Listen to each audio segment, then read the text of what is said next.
नमस्कार, मैं अनिल शर्मा आपका एक बार फिर से स्वागत करता हूं आपके अपने YouTube channel commerce by Pathak sir पे। आज की जो यह वीडियो है एक नए टॉपिक पर है। एक रिटेल शॉप का नया जो है तरीका है। आजकल आप देखते हैं AVM मशीन्स आपको मिलेगी, ठीक है।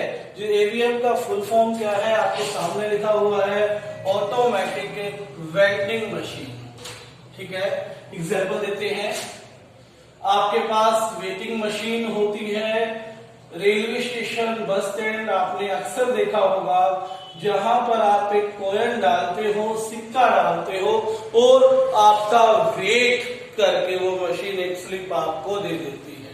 ऐसे ही आपने अपने शहर में कई जगह देखा होगा कि आपने जूस मशीन होती है, उसमें सिक्का डाला और एक फिक्स क्वांटिटी में जूस उस मशीन से निकल आता है। ये हालांकि इंडिया में अभी तक इतना प्रचार प्रसार इसका नहीं हुआ। ये मशीन कॉइन ऑपरेटेड मशीन है, बहुत कम देखने में मिलते हैं इंडिया में, बट विदेशों में ये कॉमन है। कॉइन ऑपरेटेड मशीन होती है, यानी कॉइन के द्वारा इसे ऑपरेट किया जाता है, ठीक है। इसमें टोकन या कॉइन दोनों हो सकते हैं। जैसे कई बार क्या होते हैं, मान लीजिए 10 रुपए का कोई प्रोडक्ट है, आपने 10 रुपए दिए, वहां से एक टोकन उठाया, टोकन को मशीन में डाला, उस टोकन का सिस्टम सेट है इस मशीन के साथ और उस मशीन ने आपका प्रोडक्ट जो है क्या कर दिया है, दे दिया, ठीक है।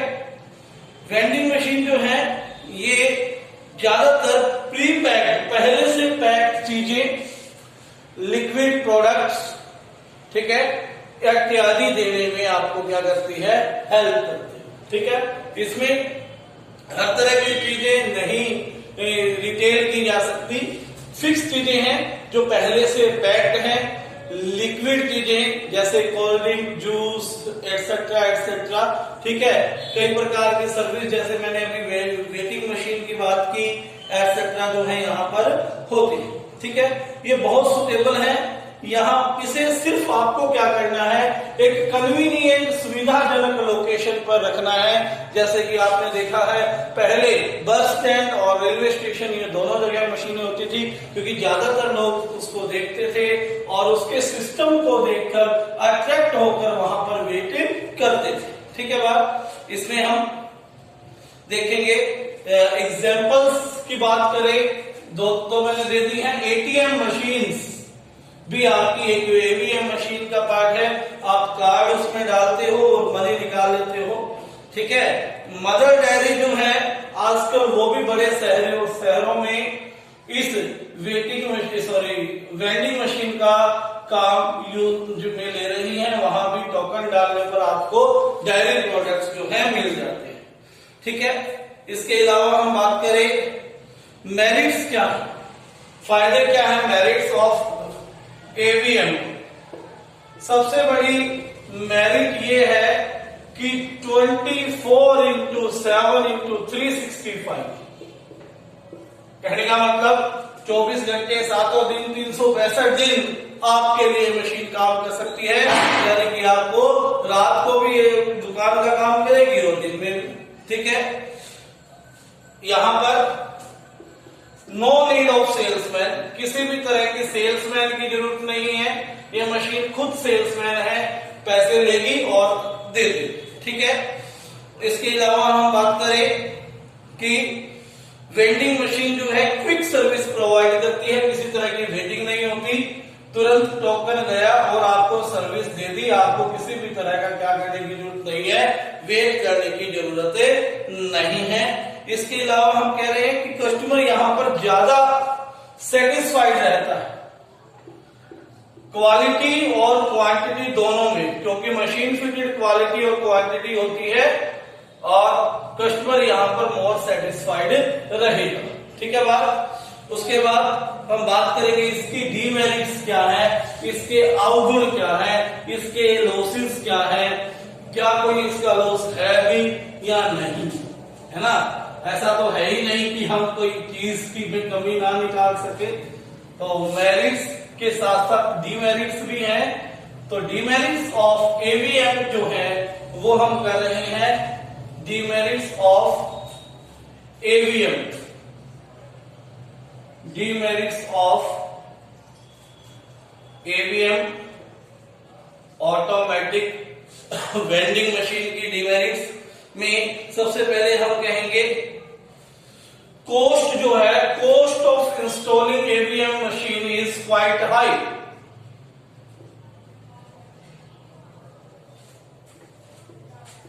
एवीएम मशीन की कॉस्ट जो है वो क्या है, हाई है, ज्यादा है ना, महंगी है मशीन लगाना, इसे आसान नहीं है, ठीक है।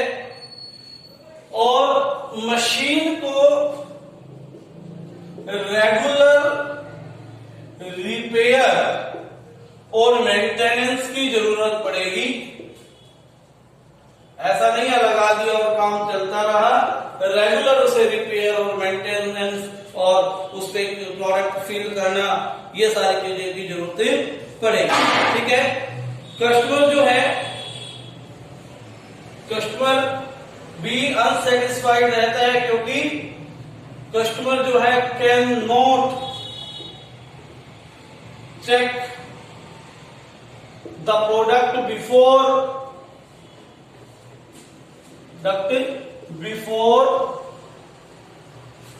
बाइंग। खरीदने से पहले वो प्रोडक्ट को चेक नहीं कर सकता भी प्रोडक्ट कैसा है ना। प्रोडक्ट उसे खरीदना चाहिए नहीं खरीदना चाहिए, वो क्वालिटी को देखकर डिसाइड करता है, और क्वालिटी को वो देख ही नहीं सकता क्योंकि पहले उसे टोकन डालना पड़ेगा, तब जाके मशीन क्या करेगी, वो प्रोडक्ट उसे देगी, ठीक है। लेकिन तब तक तो वो खरीद गया और ना ही उस चीज को वो वापस कर सकता। तो ये एक इसका क्या है, लॉस है एवीएम मशीन का, ठीक है। उसके बाद वेंडिंग मशीन्स जो है वो सभी चीजें नहीं बेच सकती, कैन ओनली सेल लिमिटेड या फ्यू आइटम्स, कुछ ही आइटम्स को सेल किया जा सकता है, कुछ ही आइटम को क्या किया जा सकता है, बेचा जा सकता है, ठीक है। और मशीन को ऑपरेट करने के लिए स्पेशल पैक बनाने पड़ेंगे क्योंकि क्या है, सॉफ्टवेयर एक विशेष किस्म की चीज का ही आदि है, उसका अगर साइज अलग हो गया तो वो उसे क्या नहीं कर सकता, एक्सेप्ट नहीं करेगा। एग्जाम्पल के तौर पर जब नोटबंदी की गई हमारे देश में, डिमोनेटाइजेशन किया गया, तब देश की सभी एटीएम्स की डाई चेंज करनी पड़ी थी क्योंकि नए नोट जो है उन एटीएम्स में ऑपरेट नहीं हो पा रहे थे। That's why we have to change dies of each and every ATM, ठीक है। और इसीलिए जो है यहां पर हमें क्या लिखना चाहिए, इट रिक्वायर्स स्पेशल पैक्स, यानी कि हमें स्पेशल तरह से पैक करके प्रोडक्ट है तो प्रोडक्ट या उसकी डाई के अकॉर्डिंग जो फिट आए वही जो है चीज हम क्या कर सकते हैं यहाँ पर उसमें डाल। तो ये थी डिमेरिट्स ऑफ एवीएम। ये जो टॉपिक था ये इस चैप्टर का अंतिम टॉपिक था। इसके अलावा बात करूं तो एक चैप्टर और है वैसे तो इंटरनेशनल ट्रेड, बट वहां पर मैक्सिमम सिलेबस जो है काट दिया गया है सीबीएसई ने, उसमें सिर्फ ये छोड़ा गया है कि इंटरनेशनल ट्रेड क्या होता है, सिर्फ इंट्रोडक्शन। इंटरनेशनल ट्रेड क्या है, कितनी तरह की होती है, ये चीजों के लिए मैं एक वीडियो बना दूंगा, बस उतना ही आपका इस बार सिलेबस है, ठीक है। ये कह लीजिए कि एक तरह से ये सेकेंड लास्ट वीडियो थी आपकी सिलेबस की। अब यहां से टीचर के एंड का काम थोड़ा कम हो गया है, कम तो नहीं बढ़ गया, क्योंकि इस बार आपको रिवाइज करवाना थोड़ा मुश्किल है क्योंकि हमारे सुपरविजन में नहीं हो, फिर इसलिए आपकी ड्यूटी, आपकी रिस्पॉन्सिबिलिटी ज्यादा बढ़ गई है। आप आपको चाहिए कि आप कोऑपरेट करें अपने पेरेंट्स का, अपने टीचर्स का, और उन्हें कुछ अलग करके दिखाएं। धन्यवाद। चैनल पर नए हैं तो सब्सक्राइब करें। इस वीडियो को यदि आपको अच्छी लगी है तो लाइक करें और अपने मित्रों के साथ शेयर करें।